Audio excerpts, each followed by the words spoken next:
Hi guys, me again. I've got a bonus practice for you this week. One of my lovely friends who does follow this page messaged me asking about some poses that can help really to soothe and balance the nervous system. So what she's talking about is a position I think we can all understand, which is it's maybe around 4 o'clock and we're feeling pretty frazzled. We're on edge. It's probably already been a long day. It feels like there's still a long time to go before we can either head home from work or put the kids to bed, or until our partner's going to be home, and it's still too early to respectably drink wine, so what to do?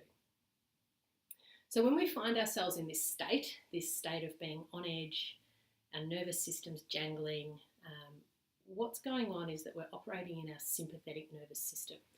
So our sympathetic nervous system is what we understand to be fight or flight. Yeah, really useful when we're being attacked by a lion. Possibly useful when we've got a big deadline at work. Not so useful or helpful when we're just operating in our usual day.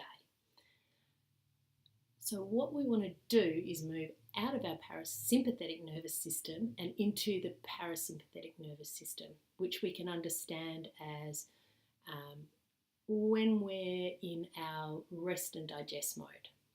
Things are calm, things are peaceful, life's good, we can handle the challenges that are thrown at us.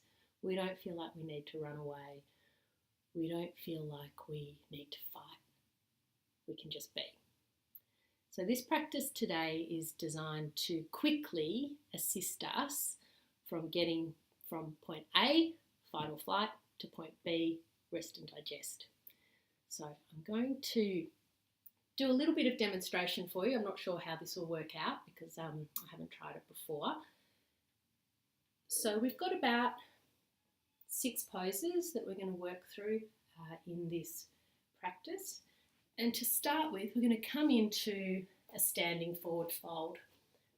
So we'll bend our knees as much as we need to, let the head drop and relax. So what we're doing here, we're moving our energy down into our body. So we're going to stay here for around 5 to 10 breaths. Once we've done those 5 or 10 long breaths, we'll step the legs out nice and wide. Slightly pigeon toe our feet, and again, just sink down. You can rest your hands on a coffee table or blocks, books, whatever's around. We're going to take 5 breaths down here. Then we'll move our hands over towards the right foot. Sink down, releasing the head.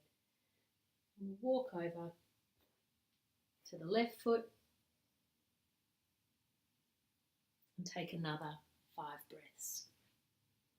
Bringing our hands back into the centre, step our feet back together and come back into that forward fold. Then we're going to step back into down dog. And again, we'll just breathe here for 5 or 10 breaths. After you've taken those breaths, you're going to come down again onto the mat.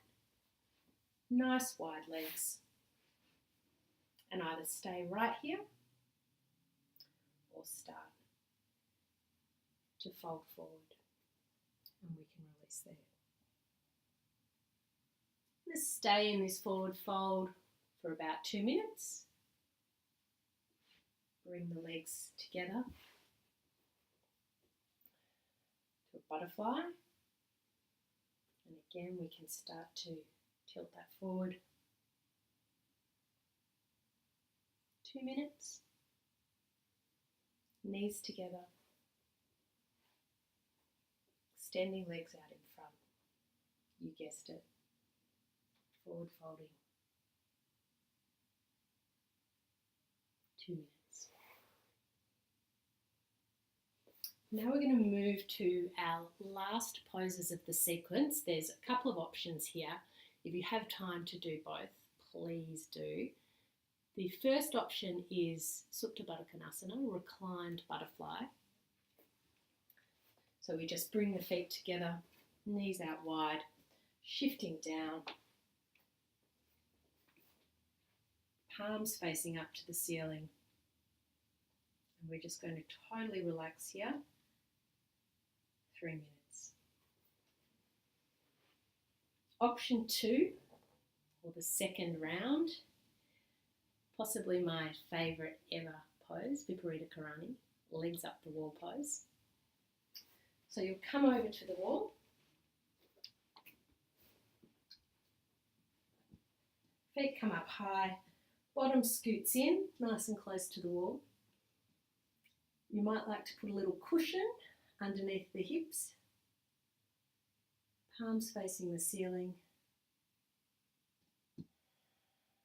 and total release, total letting go. Enjoy. And when you finish this practice, hopefully you'll feel a little less jangly.